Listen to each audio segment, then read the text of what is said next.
se nám tady vlastně, a můžu říct, že někdo se nenašel z nás, že by řekl, že to bylo špatné. Prostě bylo to hezký, takže nebudu dál mluvit. S hornickým pozdravem z Dařbu.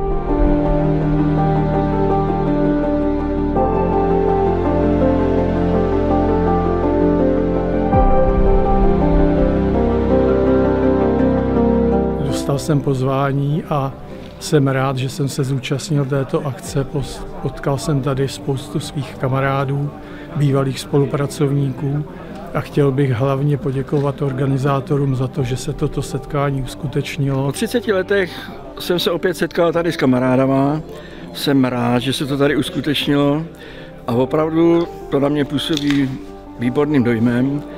Ve Štole se tam událo úplně hrozně věcí od té doby, co jsme se tady rozešli po skončení té těžby, takže jsme velice rádi, že se to tady uskutečnilo.